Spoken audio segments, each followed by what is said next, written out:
6 দিনের সফর শেষে কাল ব্যাংকক থেকে দেশে ফিরছেন প্রধানমন্ত্রী।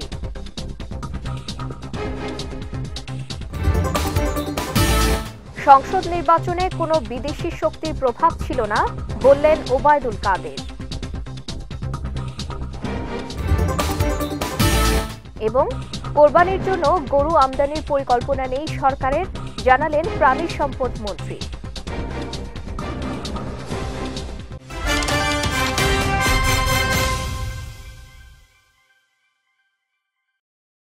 আসসালামু আলাইকুম।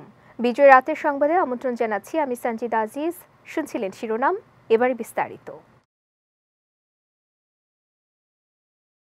থাইল্যান্ডে 6 দিনের সরকারি সফর শেষে আগামীকাল ব্যাংকক থেকে দেশে ফিরবেন মাননীয় প্রধানমন্ত্রী শেখ হাসিনা। আগামীকাল সকালে ব্যাংকক ত্যাগের কথা রয়েছে তার। এর আগে গত 24 এপ্রিল থাইল্যান্ডের প্রধানমন্ত্রীর আমন্ত্রণে ব্যাংকক যান প্রধানমন্ত্রী শেখ হাসিনা। ব্যাংককে তাকে আনুষ্ঠানিকভাবে স্বাগত জানান থাইল্যান্ডের প্রধানমন্ত্রী শ্রেথা থাভিসিন। প্রধানমন্ত্রী ব্যাংককে জাতিসংঘের এশিয়া ও প্রশান্ত মহাসাগরীয় অঞ্চলের অর্থনৈতিক ও সামাজিক কমিশন ইউএনএসকেপের 80তম সম্মেলনে যোগ দেন। এছাড়া সফর চলাকালীন 26 এপ্রিল বাংলাদেশের প্রধানমন্ত্রী থাই প্রধানমন্ত্রী থাভিসিনের সঙ্গে গভর্নমেন্ট হাউসে দ্বিপাক্ষিক আলোচনা করেন, যেখানে দক্ষিণ পূর্ব এশিয়া এবং দক্ষিণ এশিয়ার দেশগুলোর মধ্যে দ্বিপাক্ষিক সম্পর্ক জোরদার করতে 5টি দ্বিপাক্ষিক নথি স্বাক্ষরিত হয়। দ্বাদশ জাতীয় সংসদ নির্বাচনে কোনো বিদেশি শক্তির প্রভাব ছিল না উল্লেখ করে আওয়ামী লীগের সাধারণ সম্পাদক ওবায়দুল কাদের বলেছেন, জাতীয় পার্টি কোন চাপে নির্বাচনে এসেছে তা তাদেরকেই পরিষ্কার করতে হবে। সকালে রাজধানীর বনানী কবরস্থানে জাতির পিতা বঙ্গবন্ধু শেখ মুজিবুর রহমানের দ্বিতীয় ছেলে শহীদ শেখ জামালের ৭১তম জন্মদিন উপলক্ষে তার কবরে শ্রদ্ধা নিবেদন করে এসব কথা বলেন তিনি। ওবায়দুল কাদের বলেন, ৭৫-এর পরবর্তী যে হত্যা কুর রাজনীতি শুরু করেছিল জিয়াউর রহমান, তা অব্যাহত রেখেছে খালেদা জিয়া ও তার ছেলে তারেক রহমান। এ সময় কালো চশমা পরে বিএনপির নেতারা দেশের উন্নয়ন দেখতে পায় না বলেও মন্তব্য করেন তিনি। বাংলাদেশে 42% লোক ভোট দিয়েছে। ভোটের দিন খুন খারাপি কোনো কিছুই হয়, ফ্রি অ্যান্ড ফেয়ার ইলেকশন হয়েছে। এখানে কোনো বিদেশি শক্তির চাপ ছিল, আমরা কোনো চাপ অনুভব করিনি। সব জায়গায় শুধু সনদপত্র দিয়ে নয়, বরং দক্ষতা দিয়েই চাকরি হবে বলে জানিয়েছেন শিক্ষামন্ত্রী মহিবুল হাসান চৌধুরী নফেল। সকালে রাজধানীর আগারগাঁওয়ে ঢাকা মহিলা পলিটেকনিক ইনস্টিটিউটে আয়োজিত কারিগরি ও বৃত্তিমূলক শিক্ষা সপ্তাহ 2024-এর উদ্বোধন অনুষ্ঠানে তিনি একথা বলেন। এ সময় সনদপত্র দিয়ে স্মার্ট বাংলাদেশ গড়ে তোলা সম্ভব নয় উল্লেখ করে মন্ত্রী বলেন, স্মার্ট বাংলাদেশ গড়ে তুলতে হলে শিক্ষার্থীদের দক্ষতা অর্জন করতে হবে। জীবিকার সাথে সম্পর্কিত যে কোনো একটি দক্ষতা যাতে করে তারা গ্রহণ করতে পারে, সেই দক্ষতা নেয়ার মানসিকতা নিয়ে যাতে বিদ্যালয় শেষ করতে পারে, যেটা হচ্ছে শিক্ষার মূল দর্শন আমাদের, যে শিখতে শেখার মানসিকতা। তার মানসিকতার মধ্যে এমন যাতে করে না হয় যে না এটা টেকনিক্যাল, এটা ভোকেশনাল, এটা শক্ত দক্ষতা, এটা সুপ্ত দক্ষতা, এই ধরনের মানসিকতা যাতে না হয়। কোরবানির জন্য গরু আমদানির কোনো নীতিগত সিদ্ধান্ত সরকারের নেই। অবৈধভাবে কোনো গরু যেন দেশে প্রবেশ করতে না পারে সেজন্য স্বরাষ্ট্র মন্ত্রণালয়কে অনুরোধ করা হবে বলে জানিয়েছেন মৎস্য ও প্রাণী সম্পদ মন্ত্রী আব্দুর রহমান। দুপুরে সচিবালয়ে এক ব্রিফিংয়ে তিনি এসব কথা জানান। বলেন, এবার কোরবানিতে গবাদি পশুর কোনো ঘাটতি থাকবে না। আগে থেকে এর প্রস্তুতি নেওয়া হয়েছে। বাজার যাতে স্থিতিশীল থাকে এবং পাশাপাশি পশুর দাম যেন মানুষের নাগালের মধ্যে থাকে, সেই ব্যবস্থাও নেওয়া হয়েছে বলে জানান প্রাণী সম্পদ মন্ত্রী। আগামী কুরবানি ঈদের সম্পূর্ণ প্রস্তুতি আমাদের রয়েছে এবং এই গবাদি পশু নিয়ে কোনো ধরনের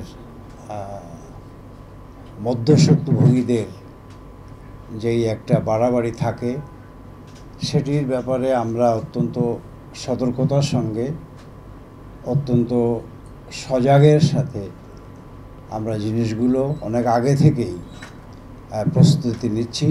কোনো কারণেই এই গবাদি পশু আমদানি করবার কোনো কারণ নেই, কোনো হেতু নাই। এবার জেলা সংবাদ।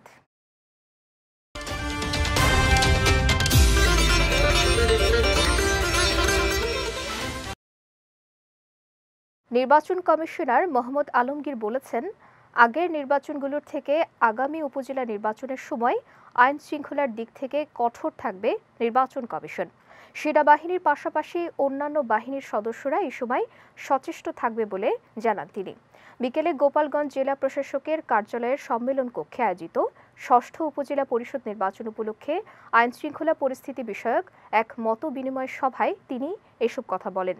নির্বাচন কমিশনার আরও বলেন, অবাধ, সুষ্ঠু ও শান্তিপূর্ণ নির্বাচন অনুষ্ঠানের জন্য সব ধরনের প্রচেষ্টা থাকবে কমিশনের। এ সময় নির্বাচনে ভোটার উপস্থিতি সন্তোষজনক হবে বলেও আশা প্রকাশ করেন তিনি। কুষ্টিয়ার কুমারখালীতে দুই মোটর সাইকেলের মুখোমুখি সংঘর্ষে বিপ্লব হোসেন ও সবুজ নামে দুই যুবকের মৃত্যু হয়েছে। দুপুরে উপজেলার কুমারখালী চাপড়া ইউনিয়নের পশ্চিম পাড়া নামক স্থানে এই দুর্ঘটনা ঘটে। পুলিশ জানায়, দুপুরে বিপ্লব হোসেন মোটর সাইকেল যোগে বাড়ি থেকে কুমারখালী যাওয়ার পথে ওই স্থানে পৌঁছালে বিপরীত দিক থেকে আসা আরেকটি মোটরসাইকেলের সঙ্গে সংঘর্ষ হয়। এতে দুই মোটরসাইকেলের ৩ জন গুরুতর আহত হন। পরে তাদের উদ্ধার করে কুষ্টিয়া জেনারেল হাসপাতালে নিলে চিকিৎসক বিপ্লব হোসেনকে মৃত ঘোষণা করেন। আর গুরুতর আহত অবস্থায় রাজশাহী মেডিকেল কলেজ হাসপাতালে নেয়ার পথে মৃত্যু হয় সবুজের।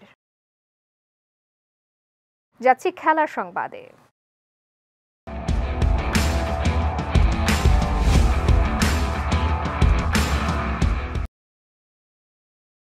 পাকিস্তান জাতীয় ক্রিকেট দলের কোচ পদে নিয়োগ পেয়েছেন গ্যারি কার্স্টেন ও জেসন গিলেস্পি। সাদা বলের ক্রিকেটে প্রধান কোচের দায়িত্ব দেয়া হয়েছে কার্স্টেনকে, আর লাল বলের ক্রিকেটে প্রধান কোচের দায়িত্ব পেয়েছেন গিলেস্পি। এছাড়া সব সংস্করণেই পাকিস্তানের সহকারী কোচ হিসেবে নিয়োগ পেয়েছেন সাবেক অলরাউন্ডার আজহার মাহমুদ। আজ সংবাদ সম্মেলনে নিয়োগের বিষয়টি জানিয়েছেন পাকিস্তান ক্রিকেট বোর্ডের চেয়ারম্যান মহসিন নাকভি। আগামী 22 মে থেকে অনুষ্ঠিতব্য ইংল্যান্ডের বিপক্ষে 4 ম্যাচের টি-20 সিরিজ দিয়েই পাকিস্তানের দায়িত্ব নিতে পারেন দক্ষিণ আফ্রিকার সাবেক ওপেনার কার্স্টেন। আর বাংলাদেশের বিপক্ষে সিরিজ দিয়ে পথ চলা শুরু হবে অস্ট্রেলিয়ার সাবেক পেসার গিলেস্পির। চলতি মৌসুমে এখনও অজেয় লেভারকুসেন। ঘরোয়া আসর কিংবা ইউরোপিয়ান প্রতিযোগিতা কোথাও কোনো হার নেই ক্লাবটির। দুর্দান্ত এই জয়ের ধারাবাহিকতায় বুন্দেসলিগার শিরোপা আগেই নিশ্চিত করে ফেলেছে জাবি আলোনসোর দল। নিজেদের ইতিহাসে জার্মানির শীর্ষ লিগে এটা তাদের প্রথম ট্রফি। এছাড়া তারা জায়গা করে নিয়েছে জার্মান কাপের ফাইনালে। অন্যদিকে ইউরোপা লিগে এখনও টিকে আছে তারা। চলতি মৌসুমে সব ধরনের প্রতিযোগিতা মিলিয়ে টানা 46 ম্যাচে অপরাজিত লেভারকুসেন।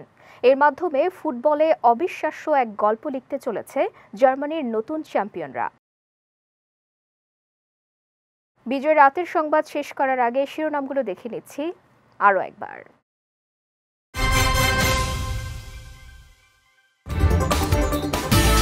ছয় দিনের সফর শেষে কাল ব্যাংকক থেকে দেশে ফিরছেন প্রধানমন্ত্রী।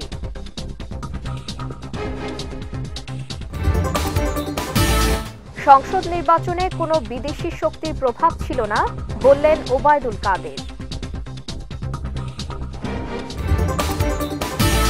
এবং কোরবানির জন্য গরু আমদানির পরিকল্পনা নেই সরকারের, জানালেন প্রাণী সম্পদ মন্ত্রী।